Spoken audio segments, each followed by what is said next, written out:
Welcome to Brandstorm, the podcast that talks to the people behind America's brands. I'm Dan Trzynski, president of Platypus Advertising and Design. And I'm Nancy Christopher, PR director at Platypus. In a time when trade or business news publications are struggling to survive, one company is killing it. Industry Dive publishes business news and analysis for executives through dedicated sites and email newsletters. What Industry Dive does may not sound sexy, but its revenue stream is turning heads. Here to tell us more about Industry Dive is its VP of Marketing, Robin Ray. Thanks for joining us, Robin. Thanks for having me, Nancy and Dan. Hi, Robin. So tell us more about Industry Dive. How did it get started, and what exactly do you do? Absolutely. So Industry Dive was founded in 2012 by Sean Griffey, Ryan Willumson, and Eli Dickinson. And after working together in B2B media for several years and watching the rise of mobile usage, they followed a hunch that media consumption on devices would only continue to grow. And so they decided to create a new source of business journalism. It thrives in that disruptive technology. And with minimal angel investment and a focus on email, mobility, design, they launched 5 digital publications focused on niche industries. And I joined Industry Dive about 5 years ago with a focus on growing the audience of then 10 daily newsletters. And since that time, we've tripled our newsletter offerings. We've expanded our reach to 8 million professionals and increased yearly revenue to over $20 million by working with some really strong partnerships. Wow, that's pretty good. Yeah, that's great. What vertical industries do you cover? Well, we are in 16 going on 18 different markets. So we'll be in 18 by the end of the summer. And it's utility, waste, biopharma, retail, CIO, HR, quite a few. So what would you say are your biggest differentiators from your competitors? Well, I'd say that outside of our people and our approach, I would say our content. We spend a significant amount of time developing and delivering true insight in our publications. And one of the great things about serving those niche industries is that you really get to go deep into them. And so our audience turns to us not necessarily to find out what happened, but to find out what it means to them. So really focusing on a specific market, we can track those larger trends that are impacting industry and then relate the news of the day to it. You know, there's lots of publications that reach broad audiences, but not many publications serve specific audiences. Yeah, that is different. So how do you decide which vertical markets to get into? We have kind of a thesis on what makes a good market for our model, and really that comes down to competition, change, and capital. If an industry is being covered by another niche media group, it serves as a pretty good proxy for a viable market. If the industry is impacted by technology or regulation, then that means there's a real need for our readers to keep up with the news. And then if there's an industry that contains large capital spend, well, then that's a pretty good sign there's support for a robust advertising model. But I think one of the coolest parts about how we decided to move forward with the new market comes from within. And we actually encourage everyone in the company to pitch new markets and to look at those different elements and see if that market is a good idea, come forward with it, and we've ultimately run with quite a number of them. How is your editorial determined? Are you guys producing the editorial content, or are you aggregating it from other sources? No, we are 100% independent editorial group. Okay. We have about 66 full-time journalists, and they determine the angle of that coverage, and they're really focusing on insights around the news and trends. Like I said, there's the headline of the day, but then it's interpreting that for our readers. What do they need to know?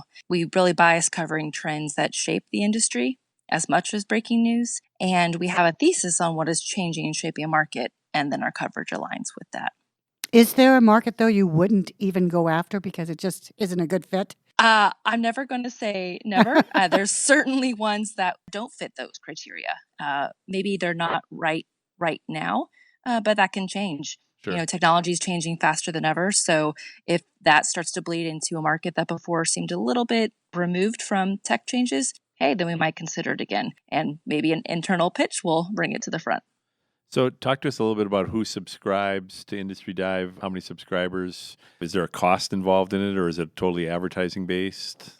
So we write our content for decision makers in each of our industries, and we have close to 1.5 million subscribers subscribers to the daily, sometimes weekly, free newsletters. Okay. And then we reach really almost 8 million professionals across social and web and various other platforms sharing our content. Why do you think you're successful when other trade pubs aren't? Well, I can't speak for other publications, but we've been pretty disciplined in our approach. We own our platforms. We've got that email newsletter. We have those email addresses. We know our audience.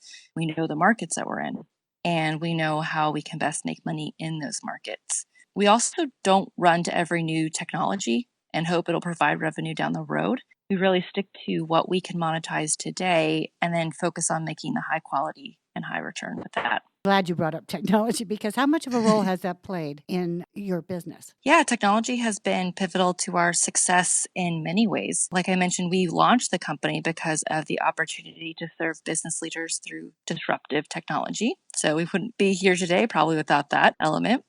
Two, we find the best reception in covering industries that are facing rapid change from the evolution of technology.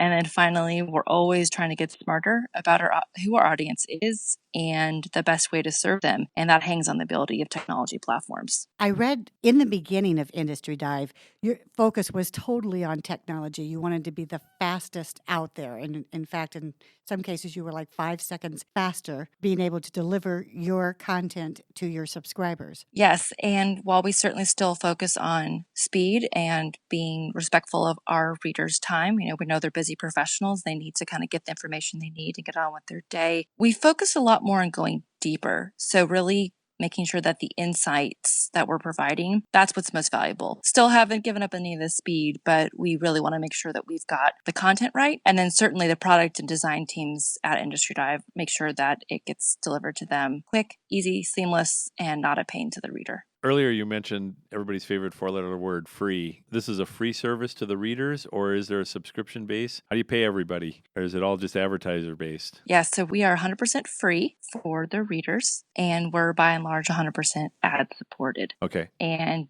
I don't mean banner ads. In fact, web ads are less than 10% of that revenue. And I know maybe a $1 million question, but we do not do programmatic. We're really focused on platforms with a high return. So focused on connecting marketers with our crafted audiences. And we do that through lead generation campaigns, using direct response vehicles, email obviously being one of those, and then also working with them to create high-end content like playbooks and webinars, and then help them communicate the benefits of their solution through that high-end content. So you have a sales team that goes out and works directly with advertisers? Yes, we've got a sales team. They're in-house and they are on the phone, on email, connecting with those marketers and really being a member of their team, kind of a consultant with their marketing efforts and finding out what their goals are and making sure that our campaigns are helping them move forward with those goals. I thought something that was unusual is that you don't sell based on impressions, but with sponsorship. So how does that work? Yeah, so it's really based on the goals of the marketer. We have really valuable niche audiences. And the way you market to them it's not through a banner ad. It's about understanding them and their challenges and understanding them deeply and then crafting a campaign that speaks to them. Like I said, we train our sales reps to be marketing consultants and really like an extension of the team so that clients can really connect with our audiences in the right way. And the clients who embrace that and understand that really get the best results with us. If you don't sell on impressions, how are you evaluated? I mean, how do you show results? Most of them really evaluate based on the leads that we add to their sales team.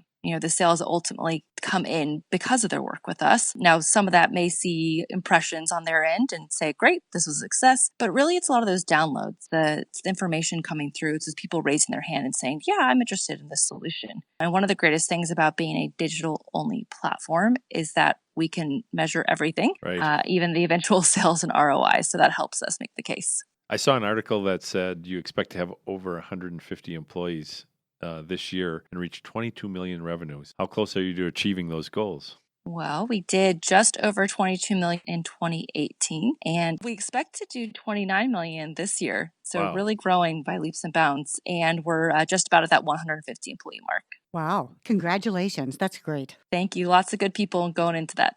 Yeah, exactly. Robin, what's the best way to connect with you? LinkedIn and Twitter, Industry Dive. But honestly, by signing up for one of our newsletters, industrydive.com/industries. You can see all of the ones that we serve there. And you'll actually get a note from me about 2 weeks into your newsletter subscription. And yes, I read every response that comes in off of those. So happy to connect with any of the listeners there. That's awesome. Great.